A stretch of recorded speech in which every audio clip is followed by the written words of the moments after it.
अस्सलाम वालेकुम। एफिन की जानिब से हमजा अली आपकी खिदमत में एक बार फिर हाजिर है। अगर आप नए यूज़र हैं तो चैनल को सब्सक्राइब कर लीजिए। चलते हैं अपनी वीडियो की तरफ। आज पाकिस्तान ने एक और अपने नायाब हीरे को खो दिया। जी हाँ, मैं बात कर रहा हूँ सिपाही मकबूल हुसैन की। ऐसा हो नहीं सकता कि पाकिस्तान का बच्चा उनको ना जानता हो कि वो कौन है।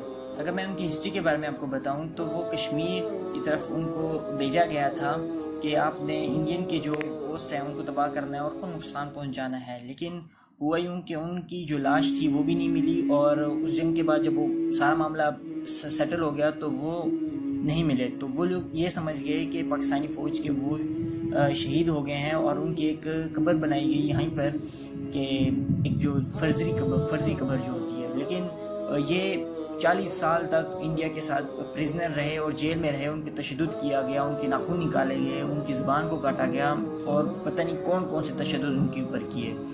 और इंडिया के कुछ माहिगीर थे जो कि पाकिस्तान में थे, उनको जब रिलीज़ किया गया तो उसके बदले में इसको भी रिलीज़ किया गया।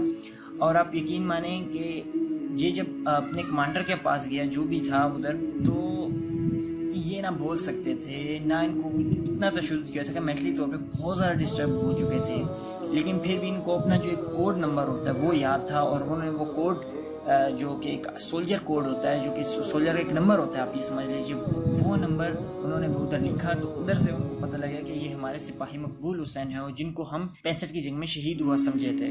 उसके बाद इन पे तो काफ़ी ज़्यादा तशद्दुद किया गया था, और जिसकी वजह से इनकी बहुत हालत ख़राब थी। उनको बहुत CMH में भर्ती किया गया, और उनके बाद जब सेहतयाब हुए तो 28 अगस्त 2018 को उनकी वफ़ात हुई। और उन्होंने अपने इस वतन से जो मोहब्बत थी और जो वफादारी थी वो निभाई। तो उम्मीद है कि आपको वीडियो पसंद आई होगी। अगर आपको पसंद आई है तो लाइक ज़रूर कीजिएगा और चैनल को सब्सक्राइब करना मत भूलिएगा।